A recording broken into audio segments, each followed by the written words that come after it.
Bonjour chers auditeurs et chères auditrices de notre web radio R212, notre auteur Lina Fadili, en sa qualité d'internaute invité, partage son avis et sa réflexion avec vous dans cet article intitulé « JITEX Africa Morocco 2025, l'humain et le droit des travailleurs au cœur de la transformation numérique ». Le voici en podcast pour vous. La troisième édition du JITEX Africa Morocco 2025, Salon Tech International, qui s'est tenu à Marrakech du 14 au 16 avril 2025, aura permis au Royaume du Maroc de se positionner en véritable hub numérique, et de mettre en lumière les évolutions technologiques qui façonnent l'Afrique dans sa transition vers une économie numérique. Lina Fadili ouvre sa réflexion en inscrivant cet événement dans un contexte stratégique plus large. Cette dynamique s'inscrit dans le cadre de la stratégie Maroc Digital 2030, projet phare initié par le gouvernement marocain sous les hautes orientations de Sa Majesté le roi Mohamed VI. L'objectif étant de transformer le Maroc en un acteur majeur du numérique, en développant une administration et une économie numérique génératrice de richesses et d'emplois. Notre internaute invité attire ensuite notre attention sur une dimension fondamentale de cette transformation. Cependant, au-delà du nouvel engouement pour le numérique, il est essentiel de garder à l'esprit l'enjeu du facteur humain, en particulier les droits des travailleurs, dans un contexte où l'intelligence artificielle, IA, et les technologies émergentes redéfinissent les dynamiques du travail. Notre avocate approfondit alors son propos en soulignant que les mutations en cours exigent une évolution parallèle du cadre juridique. Dans ce nouvel environnement, le droit du travail est appelé à évoluer et à se réinventer pour accompagner cette mutation, tout en protégeant les travailleurs contre les éventuelles dérives d'une digitalisation non maîtrisée. L'impact des nouvelles technologies sur le droit du travail, automatisation, IA et risques éthiques. Elle poursuit sa réflexion en se penchant sur les impacts concrets des nouvelles technologies sur le monde du travail. Le JITEX Africa Morocco a fait figure de vitrine de premier plan de l'impact de l'IA et de l'automatisation dans le monde du travail. Si ces technologies ouvrent de nouvelles opportunités pour améliorer la productivité et l'efficacité dans des secteurs clés, elles soulèvent des défis majeurs, notamment en matière de restructuration des emplois. Lina Fadili illustre ses propos avec un exemple parlant. L'exemple de Dell Technologies, qui a récemment annoncé une réorientation stratégique axée sur l'IA, accompagnée d'un plan social mondial de réorganisation, avec des suppressions de postes touchant le Maroc, illustre l'enjeu de cette dynamique.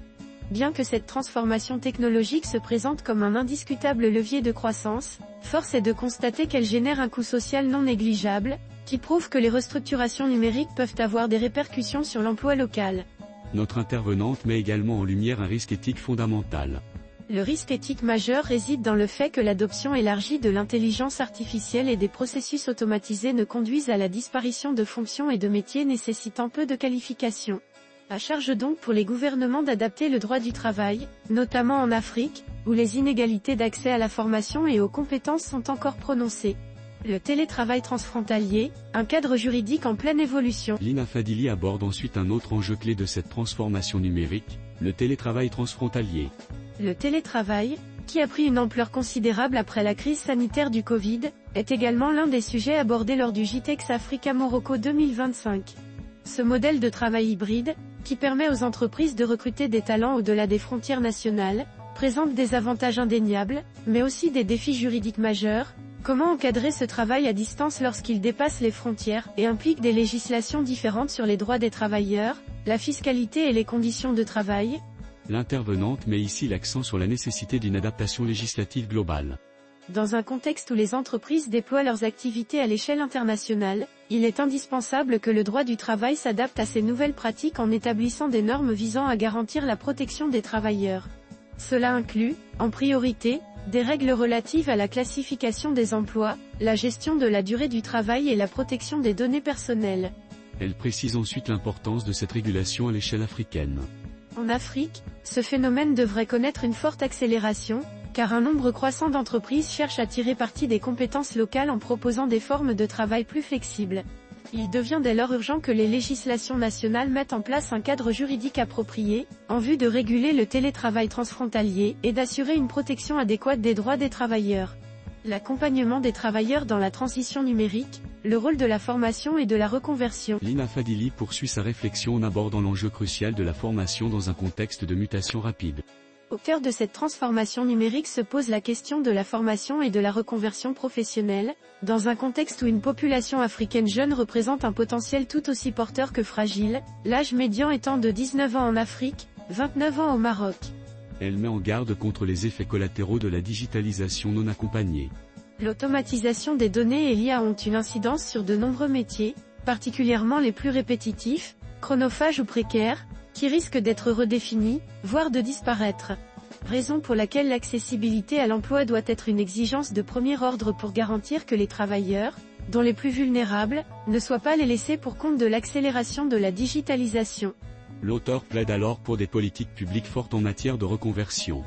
Pour répondre à ces défis, il est essentiel que des politiques publiques volontaristes soient mises en œuvre pour garantir un droit à la formation, et accompagner les salariés dans la reconversion de leurs compétences. Un tel enjeu est d'autant plus crucial en Afrique, où l'accès à une éducation supérieure et à des compétences techniques est sujet à de fortes disparités, avec le risque d'amplifier l'exclusion des jeunes générations du marché du travail. Lina Fadili propose enfin une orientation stratégique claire pour l'avenir de la jeunesse africaine. Il est donc primordial d'adopter des politiques de formation professionnelle ciblées et adaptées aux mutations du marché du travail, qui permettent à la jeunesse africaine d'accéder aux opportunités de la transition numérique, tout en réduisant les inégalités d'accès à l'emploi et à la croissance. Un cadre juridique qui place l'humain au cœur des transformations sociétales. En guise de conclusion, notre internaute invité revient sur la dimension humaine qui doit rester au cœur de la révolution numérique. Le GITEX Africa Morocco 2025 a souligné les enjeux majeurs qui façonnent l'avenir technologique et humain en Afrique, en mettant en évidence la nécessité d'une régulation juridique adaptée.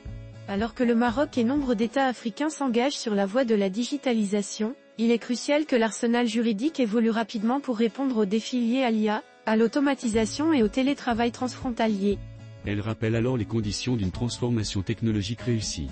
Les technologies, nouvelles et émergentes, lorsqu'elles sont utilisées de manière éthique et encadrée, peuvent s'avérer de puissants leviers pour les entreprises, par l'automatisation de nombreuses tâches et l'amélioration de la productivité.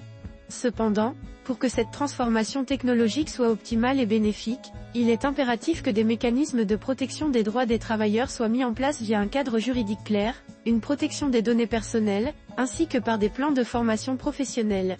Et enfin, Lina Fadili conclut son article en insistant sur la priorité absolue à donner à la dimension humaine. L'émulation qui accompagne cette révolution technologique et numérique ne devra donc pas occulter la dimension humaine, au cœur des enjeux économiques et sociaux.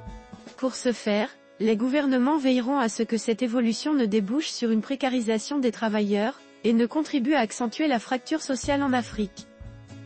Chers auditeurs de la Web Radio R212, merci d'avoir été à l'écoute de ce podcast, et de partager avec nous ce moment d'échange et de découverte. Votre présence et votre fidélité sont notre plus belle récompense. On se dit à très bientôt, si vous le voulez bien. Avec toute notre gratitude, l'équipe de R212.